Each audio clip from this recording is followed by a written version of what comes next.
So the Super Bowl matchups are set. We got the Kansas City Chiefs and the San Francisco 49ers. Now, this is the matchup that the NFL wanted and they got. Right? We talked about this briefly um, earlier in the week that the best case scenario for the NFL, their dream matchup would be Chiefs versus 49ers. And I know many people thought it would be they would want a Baltimore 49er rematch. That might have been the second best matchup. And the last matchup, the least matchup the NFL wanted was Ravens versus 49ers. I mean, not Ravens, Ravens versus Lions. NFL did not want that. It's just not a sexy look.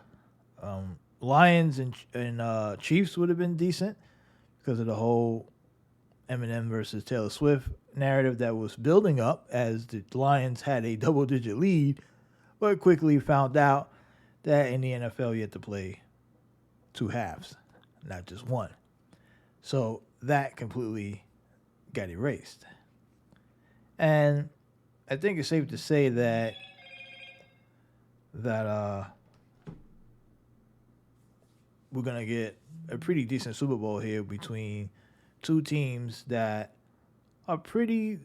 I mean, these are good teams, right? You got on the one side of the ball, San Francisco, Christian McCaffrey, and Kittle, Debo Samuel, Brock Purdy, and then you got Patrick Mahomes, Travis Kelsey, and the others. Now, there's been a lot of talk about this game being rigged. Mostly the Kansas City being rigged. There's a lot of talk about the NFL playoffs and the whole league being scripted in general. This talk has been going on for years. There's been a lot of videos, a lot of, I guess you could say, evidence. Even former players coming out and saying how certain situations are scripted and stuff like that. Now, while that may be true or not, I'm not here to kind of debate that. But let's just acknowledge that some of the mistakes in the game that were made were probably not in the script. I don't think Zay Flowers, for example, for what he did, could we really say that was a scripted moment? Like they say, okay, Zay, you're gonna break out for a bunch of catches, but you're gonna somehow be an ass and get penalized. I think that was a rookie mistake that he made. I don't know if that's scripted. The NFL said, oh, we're going to script in the rookie wide receiver doing a bonehead move. I think they probably counted on that. And I've seen people throughout the game on social media react in real time saying how Travis Kelsey was pretty much taunting the other opponents when he was getting first downs almost every single time, and the referees never called it, even during the times that led to pushing and shoving. But then the Zay Flowers kid gets the call. Now, I will say that in the NFL, just like other sports like the NBA and probably other leagues throughout the years, the narrative is set. It seemed the NFL had a narrative set. They said, we want Taylor Swift in the Super Bowl. So I don't think they were highly motivated to call flags on Travis Kelsey. It just would not have been in the script. So a lot of evidence, a lot of things show that this, what the motive was in this game, as they keep showing Taylor Swift a million times on the screen, which is kind of annoying. Let's just admit it. And look, all the people online that are like, oh, if you can't take Taylor Swift, you must be a hater of women. Well, it always comes down to you must hate women or you must be a misogynist if you have an issue with the NFL showing Taylor Swift every 5 minutes. The NFL, right? People are complaining about the NFL showing her, right? Not her. We're not talking about her personally. So, but these people are quick to come out and think that somehow we're attacking her personally. Like, people actually care about, oh, I must attack her. No, we're attacking the NFL. People are criticizing. Even women were online saying enough with the Taylor Swift camera shots. Women, actual female football fans, not the women who tuned in to watch Taylor Swift. Of course, they want to see her every time. They would like to see her. They're probably mad that they didn't show her enough on screen, because that's the real reason why they're watching the game. They're not watching because they actually care about football. The Swifties are watching because they want to see Taylor Swift. They want to see her emotions. They want to see every single time that she seemed to be happy. And even at one part of the game, I don't know if anyone noticed it, and I can't find the clip because I was trying to record it in real time, but I caught it late. It seemed that even Taylor Swift didn't really seem like she was all that excited about the camera shot on her. At that one particular time, it looked like she was saying something, or because her friend was telling her, like, look, the camera about to be on you. And then as soon as they brought it up, the camera shot was on her. And then her friend laughed and was like, and then Taylor seemed to be saying something out of her mouth. Didn't look like she was that happy about the camera being focused on her at that particular moment. I don't know, maybe I misread it, but it seemed to me, and I wish I could find the clip or even a screenshot, but it seemed like to me her lips was saying, get that camera off of me or get out of here or something like that. Like, and this was at the part of the game where I think things were not really going that great for Kansas City. I mean, Baltimore was kind of doing their thing a little bit. Maybe they was going to, I don't know. It was at some part of the game. It only happened like one time, though. But every other time, the camera just kept going to her, kept going to her. But Travis Kelce had a big game. So we knew that, I mean, Kelce, didn't he start the game with like 11 for 11 in catches? I mean, this guy, and I said this in the preview that Travis Kelce was going to get a lot of yards. Baltimore was going to, that was going to be a weakness that Baltimore would not have been able to contain in that middle of the field with Travis Kelce. He's just going to eat up because Baltimore doesn't really, their defense is not really, there's a weakness. There's a weakness in that defense. But Lamar Jackson, once again, this is not, Lamar Jackson not being able to win in the playoffs is not a rigged thing to me. I think that Lamar, he can't get it done in the big moments, right? He's just not a guy that can get it done. When you talk about these running quarterbacks, that don't throw accurately or as great in big moments. I mean, he tried to throw a pass with 3 defenders, got picked off, and you could say, well, he only made one mistake or whatever. In the playoffs, all it takes is one mistake. Ask Tom Brady. Tom Brady threw for 500 yards in the Super Bowl against the Philadelphia Eagles, made one mistake. That one fumble cost the Patriots the Super Bowl pretty much. He was perfect the whole game. I think that fumble was in the fourth quarter, if I'm not mistaken. And the Eagles went on to win the Super Bowl. Tom Brady had 500 yards. One mistake at that fumble. All it takes is one mistake in the playoffs. The great quarterbacks understand this. One mistake will cost you the Super Bowl, will cost you a big playoff win. And you're the number 1 seed. You got to know that. You got to play perfect football when you're playing against a championship team like the Kansas City Chiefs. They will capitalize on that mistake. One mistake.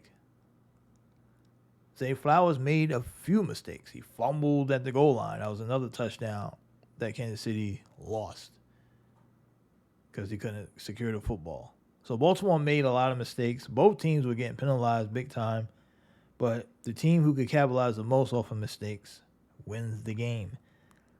Baltimore made a bunch of mistakes. Lamar, Zay Flowers, mistakes. And where the heck was Odell Beckham Jr.? He showed up in like the fourth quarter, right? Where was he in the beginning of the game? This guy was paid like $20 million a year to come in, and where the heck was he, right? He just kind of didn't really show up until later. Kansas City scores like 10 points in the game. Baltimore scores 10 points in the game. But and after that first quarter, it really was nothing else, right? Like the first quarter, Zay Flowers scores a touchdown with I think 5:09 to go or 5:09, and it was a 30-yard touchdown. And after that, that was it. Nothing. All right. As far as like offensively, nothing.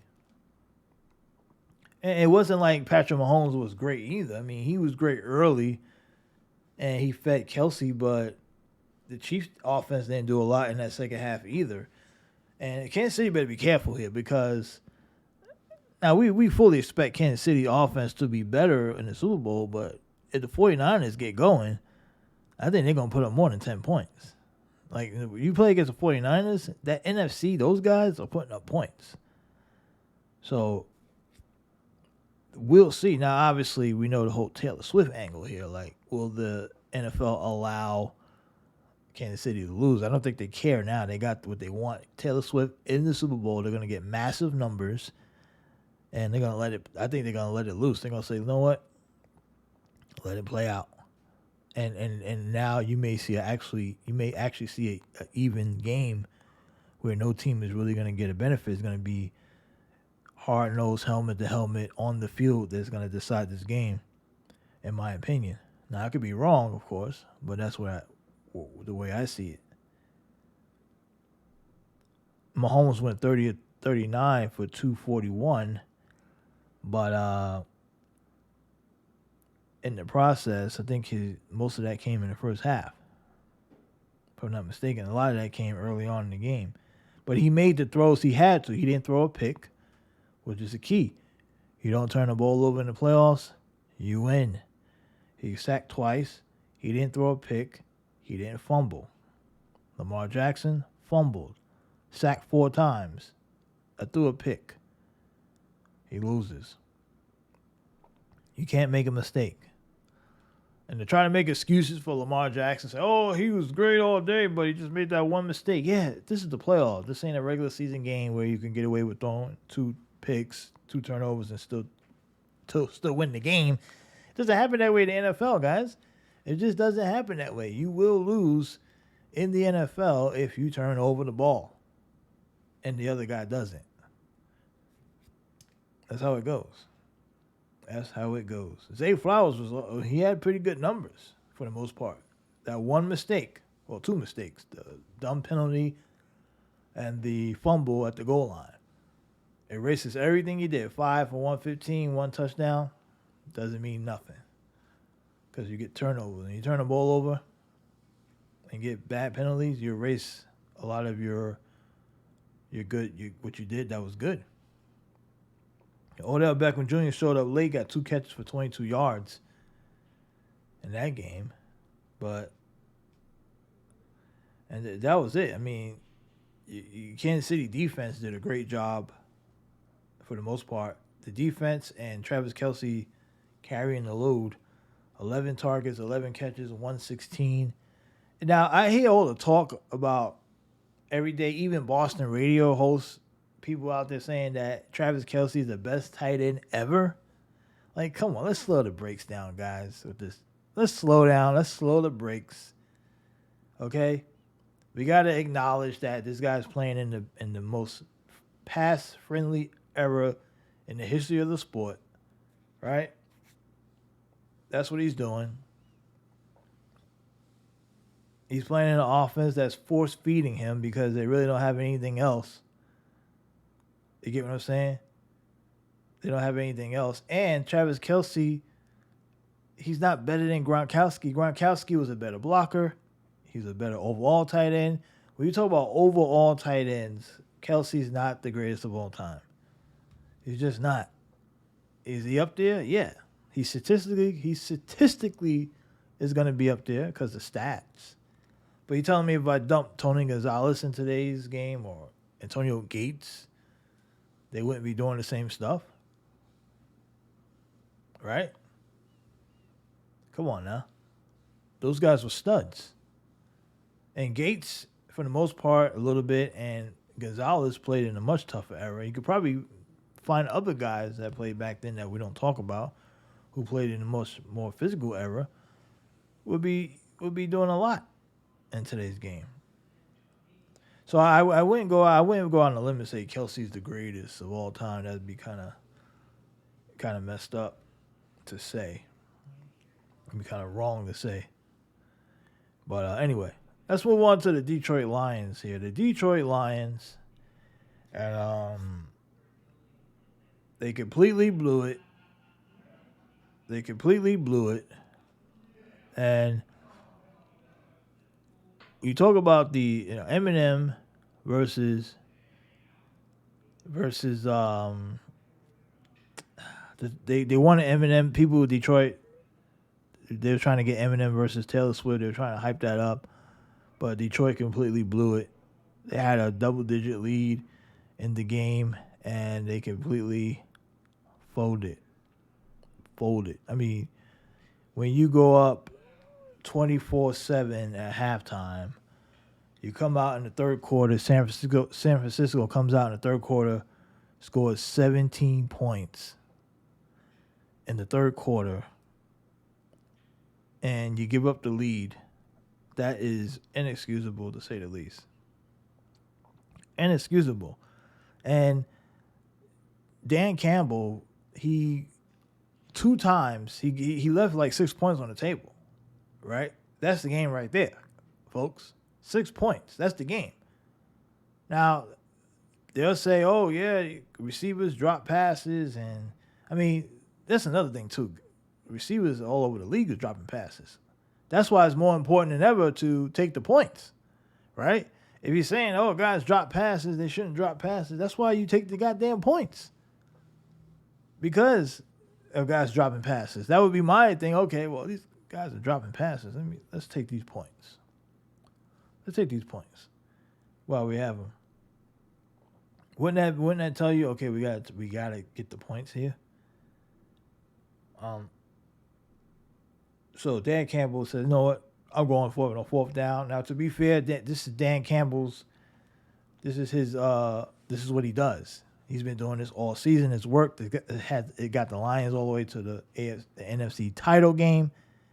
He's gonna live and die with his coaching style, and you gotta respect that. I know Lions fans are pissed. Some of them are respecting him. Many people are like, you know what? He'll be back. He'll get it right. But Dan Campbell said something very interesting during the post-game interview. He said that he did not regret his decision. And look, at first I thought, damn, that's kind of, he just flat out, he said he doesn't regret it. He would do it again. And I'm like, at first I was thinking, man, that's kind of dumb to say. You would do something again that would cost you the game. But then I thought about it, right? Overnight, the next day, I'm like, you know what? The man is standing on principle. And you got to give him that. You got to give him that. Yo, look, he's going to go out the way he got there, right? He's going to go out the way he got there. Whether he win or lose. He's going to lose on his own terms. He's going to lose on his own coaching style. You know? Because he has to think that even if he makes those decisions, he has to think guys are going to make catches. Guys are not going to miss the pass again, right? Because you guarantee you ask a receiver, would you drop that pass again? Would you do it again? They'll say no. Well, I'll catch you next time, right? So Jared Goff, 25 of 41, a touchdown, 2 sacks.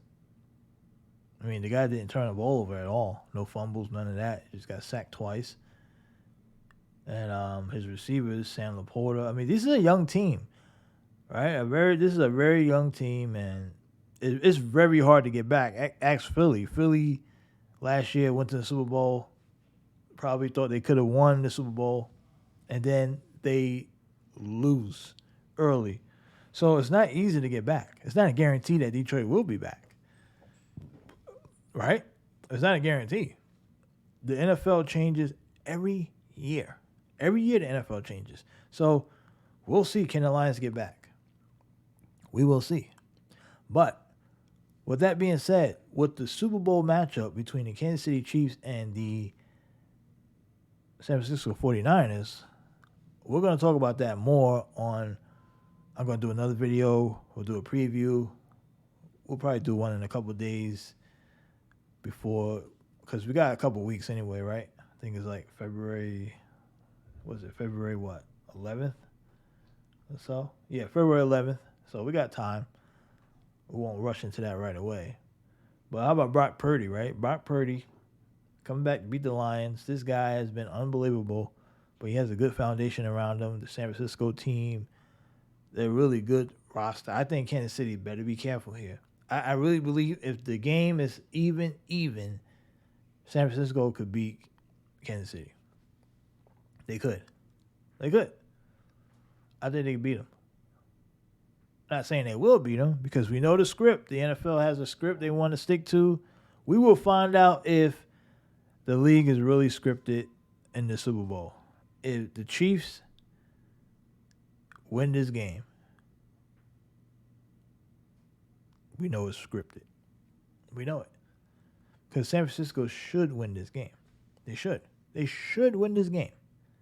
They really should. Barring any major injuries or anything crazy, San Francisco should win this game. But we'll find out. But we will get... How many times this week you think they're going to talk about Taylor Swift? Because already Sports Talk Radio, this morning, yesterday, they're all talking about Taylor Swift. People were talking about, can she make it to the game and all this other stuff. Like, people actually are tracking her mileage. Which is kind of funny because she's supposed to be a leftist, but she's gonna use I wonder if the climate change crew is gonna be upset with Taylor Swift if she does figure out all that flying around she does and makes her way to the Super Bowl. Will she get a pass for her usage of private jets? But that's another thing. But yeah. Anyway, so that's it for this video. Look, rigged or not, jury's still out on that. Some people say rigged, some people say not. Look, I guess we'll find out. It depends. You can decide for yourself. But a lot of things happen in these games will make you scratch your head. That's all. It'll make you scratch your head. We know sports are scripted for the most part, right? I mean, all the leagues to a degree. I don't know how do you rig baseball though, right? I mean, 100-mile-per-hour fastball. I mean, you got to be skilled to hit that motherfucker, even if you rigged it.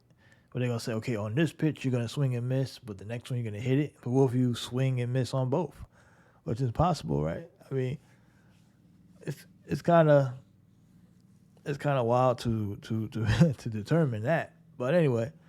Let me know what you think about this. Do you think Dan Campbell lost the game for the Lions? Do you think Zay Flowers lost the game? And are you sick and tired of Taylor Swift? Not her personally. We're just saying the NFL obsession with Taylor Swift.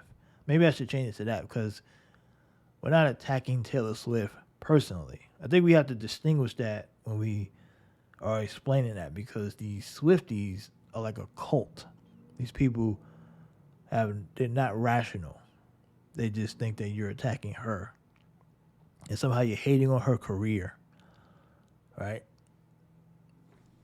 But the NFL's obsession with Taylor Swift is annoying. It really is. Sports page run by sports fans. Peace.